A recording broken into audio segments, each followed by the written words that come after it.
just wanted to revisit, kind of go back to the beginning of the day and our purpose for being here. And, you know, you all are busy people, and it was, it's hard to get here. There's, even when we try and pick a central location, you know, some of you have long drives. And we deliberately put you in a room together. There were questions about, can we just do this virtually? Can we have like a Zoom piece? And I just want to remind you and put you in that zone of learning again as a new piece, a new role for you as facilitator in these buildings. When Derek said, you know, networking was part of our deal today. Networking is part of the purpose. And who's the best facilitator? All of us, right? The room. So even as some of these pieces may be old hat for you, you've done these for a long time. You haven't sat in this room together with these people before. Maybe some of them. And we're essentially going to be the PLC. You know how sometimes you have like these amazing teachers or amazing principals, and they're like, oh my gosh, why do I have to sit in this group with my third grade team? Why do I have to come to these admin meetings? Right? There's a reason for a PLC, because we always say, who's the best teacher? The best teacher is all of our teachers together, because we can solve the problems together. So this grant is different than any other work I've been involved in terms of trying to get in and put supports into buildings that aren't getting the results they wish they were getting. We did not get 76 separate little grants to figure out, what do you want to do, and what do you want to do, and what do you want to do, right? It's like an Oprah moment. You get a grant, and you get a grant. So what we have is, we have one grant, right? We have one grant with leadership and literacy as kind of a two-pronged approach here. And you're all in it together. You're not just in one building or two buildings or whatever. We are all in it together, and it's like about raising the tide here in Region 3 and 7. Okay, so I'm going to just challenge you that if some of these things seem like, oh my gosh, if I hear one more time about norms, and I would just like to know what the work is, I'd like to challenge you to maybe meet some different people then. Sit with some new people, because I'm telling you, I know somebody in this room who, when they were dancing, can do those splits. Can jump up and do the splits. And I am not going to look at that person and give that away, but I think you should try and find out who that is. All right. So here's where we are in this next bit. I would like you to try and find this document of this. Think of it as like an anticipatory set to our next meeting together, where we're going to really do a deep dive into the 5 phases of our work. But there's actually a ton of different layers to the work, and we don't want to just stand here, these first 2 meetings that we have with you, and just, do that. So it's just sort of a just-in-time plan we have going for you. Okay?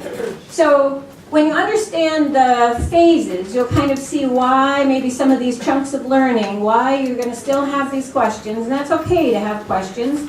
And in fact, if, as you're going through this process right now with me, if you've got questions that are not being answered as we're going through it, I would encourage you to write on some sticky notes, and we've got a poster in the back that says questions and parking lot, because if we don't get to them today, that's going to be some of what we do next time. All right? So here's your first task. Your first task, many of you have seen this protocol of See, Think, and Wonder. I would like you to look at that top page only and just jot some notes down. It can be right on this paper. Remember, you're going to get electronic copies of all this stuff. You can write right on it. What do you see? What does it make you think? And what do you wonder about? And so only for about a minute and a half. What do you see, what do you think, and what do you wonder about? Dig into these right now, these different phases, the ones that are all on the right-hand side of the graphic. So that's what I've included in the handout. And so, I'm going to challenge you to find your 6 o'clock partner in about 30 seconds. Bring this with you, find your partner, and have a seat. Look up here, ready to go.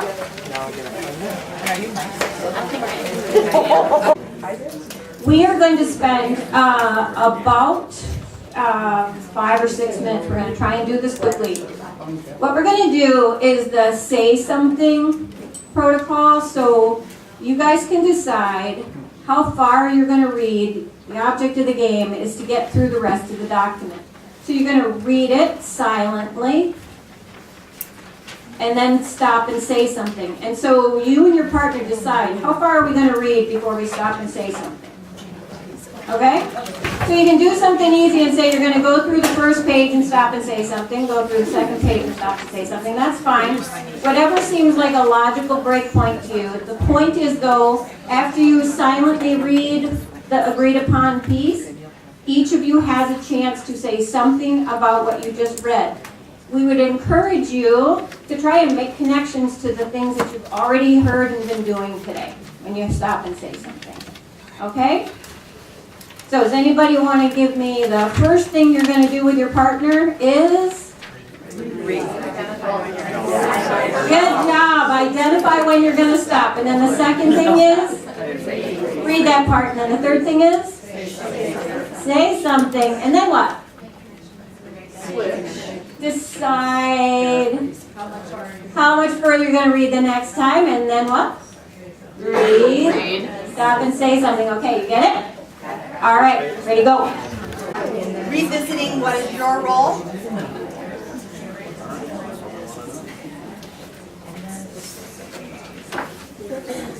Thanks. So we're gonna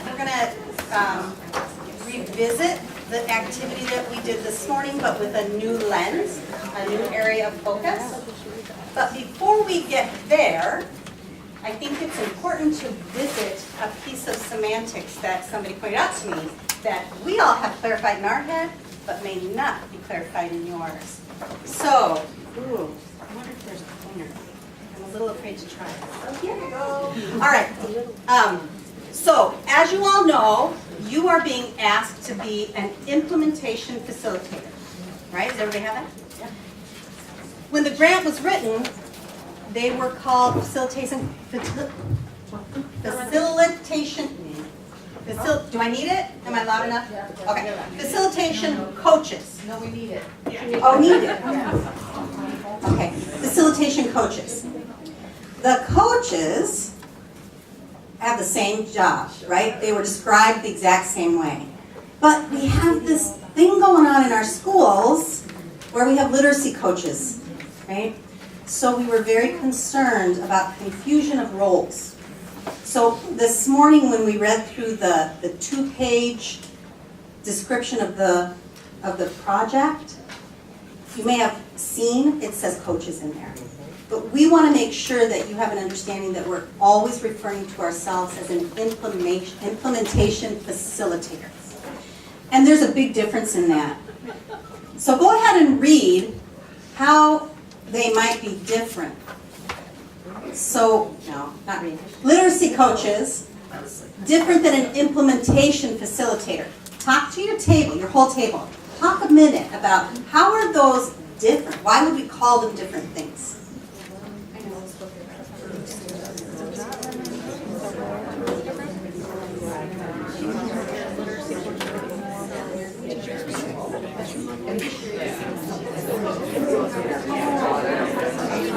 Systems, it's more school Whereas the coaches are doing various activities in the classroom to cope.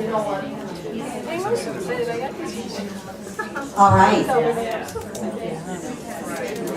Do you need one more minute? Okay, one more minute.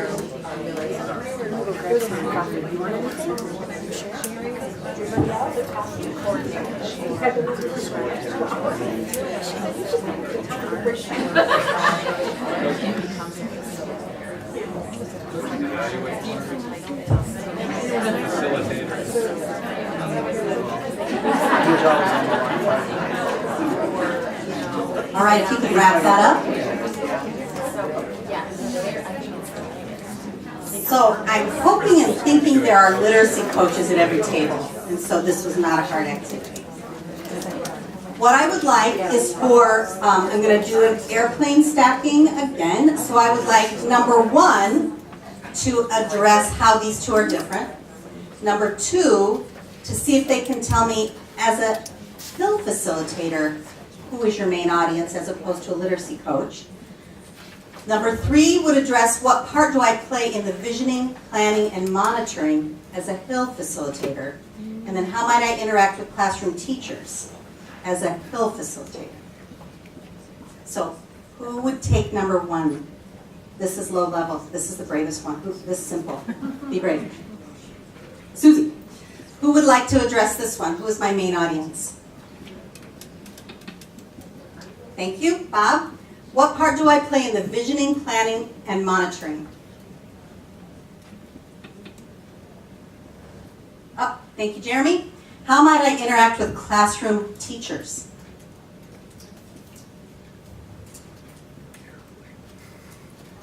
I'll take a guess. Becky. And thank you for having me be everybody I knew a name of. That was awesome. All right, number 1. So that's the difference between a, I'll state and deliver, sorry. Am I addressing the difference between a literacy coach and the implementation facilitator? Yes. So to me, a literacy coach would be those coaches who are supporting the classroom teachers. They're going in, doing various activities from modeling to co-planning, and really supporting boots on the ground, those classroom teachers. Whereas the implementation facilitator, I see them more looking at the systems of the school, working more closely with the principal, while also supporting the leadership team compared to the more the teacher level. Clear as mud? Yes. Okay. We'll keep throwing that out. Perfect. Thank you very Yeah, much. Very you're much. My number 2, who was brave there? Bob. So if you look at the sheet, I believe that the green items there are the audience. I can speak on. So you have the principal, obviously, the teachers, teacher leaders, and then of course us. So I'm thinking too that the literacy coach should be part of your audience as well. So the literacy coach is someone who's brought into the team and the planning, but it's the leadership team and the principal who are the primary interactors with the facilitation coach. Not to say they wouldn't be in classrooms and visiting classrooms and doing walkthroughs and talking about data with teachers, but that's not their main area of focus, your main area of focus. Okay. So number 2, right? So as an implementation facilitator, I think a lot of our work and how we interact with the administrative team more so is going to be along the visioning line who we're working with, and we're going to be planning and monitoring alongside the principal and the leadership team. We're not going to be directing it. We're going to kind of be that other set of eyes and ears, kind of, hey, have you thought about this? What do you think about this? Because if we make it about us, it's going to make for a very uncomfortable situation. Thank you. Thank you. And Becky, how might I interact with classroom teachers? So I think that you kind of stated it a little bit earlier. So you could be in their classrooms, you know, observing, maybe coaching a little bit with them as far as specific things, maybe very connected to what the vision and planning. I can see also helping lead PLC conversations that are, again, tied to your vision and planning. And then always leading back to that team of teachers and that principle of what that direction is. Thank you. You guys are geniuses. Diane, do you ever see the facilitator working with children? Not so much as a teaching capacity, but just developing relationships with the kids, or do you think that would be like something that the facilitator should not get involved in? I'm going to let Pat address that right there. Pretty much any interaction in the school that is going to help you inform the leadership work would be fair game. So what we ask you to do, if you're going to be in a teacher's classroom, if you're working with parents, you're interacting with parents, you're interacting with students, if you take the lens of, I'm here to be another set of ears and eyes for the leadership team. I'm here to help build that understanding of our school capacity and the needs of our children and the needs of our parents and the needs of our staff. I'm not here to coach a teacher. I'm not here to do parenting programs. And I'm not here to do instructional impact directly with students. But all of those players in the school are such an important source of information that helps the leadership team understand the current status of their school. So if you can be that other set of eyes and ears and hands to intentionally engage those people and understand more about their needs and where they think they are, then yes, go ahead and interact. Okay. Does that help? Yes, thank you. For example, when we are conducting instructional rounds, our richest source of information is asking those children, what are you supposed to be doing right now? What are your goals? How do you know what you're supposed to accomplish in reading? Very good data, but we then wouldn't tell the teacher what to change. Okay? Thank you very much. Please look for the piece of paper that you've probably seen before. It says my job, your job. It says facilitator and coordinator on each side.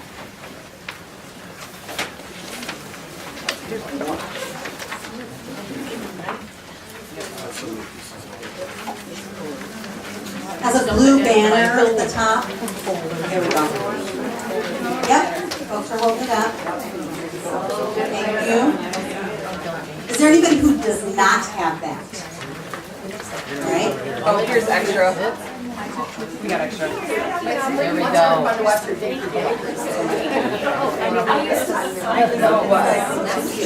Mine was like the last one in my pile. Get on here too. Do you have an extra? I think we do. Right here? Oh, yeah. Good wait. No, that's fine. Same one from before. All right, thank you. What I'd like you to do now is please read over the part that says what we as your coordinators are going to be available to do for you. What's our job for you? On the back of this card, please take a moment. I'm not going to have you write 8 or 10. You've done a lot of processing.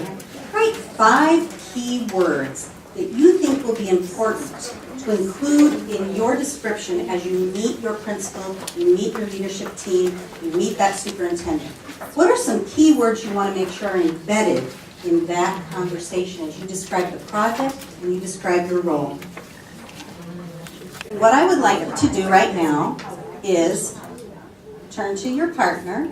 The person closest to this side of the room is A. The person closest to this side of the room is B. Take your 5 words and try to put that together in a sentence or 2 to encapsulate what your job is as the facilitator of implementation in this project. Person A, when you're ready, you can begin. Help me out real quick. And we're going to engage in a process that I would like you to engage in on your own tonight with someone you love who puts up with us and lets us practice paraphrasing even when they're sick of hearing us paraphrase them. So this might be a beneficial activity to engage in. So I'm the principal, and Joe's showing up on her first day as a HIL Facilitator. Hey, hi, welcome. Thanks for coming to my school. I can't wait to show you all the good things that are going on here. Good morning. I'm so excited to be here also. That is fantastic.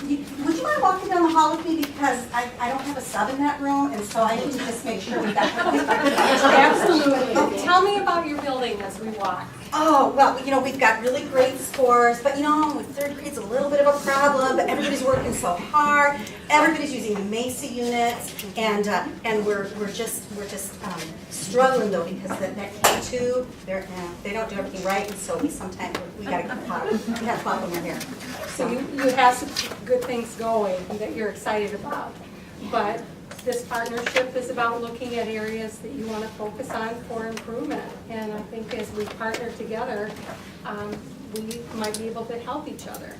That sounds great. So, I don't know what your actual job here is. What can you? I can't figure it out because I've got a literacy coach and I've got a partnership coach. And I do. So you've got some good leadership in the building, taking care of a lot of things. This role really is about supporting you and helping you with your goals for this building, focused on literacy, so that we can implement those Gelin literacy essentials that the Reading Now Network has identified, and plan for the implementation, and you know, look at what's happening in your building and monitor, and then evaluate our progress together. So you're here to help me. I'm here for you, and I want to be a support and a resource for you. Do you have a list of stuff we're supposed to do?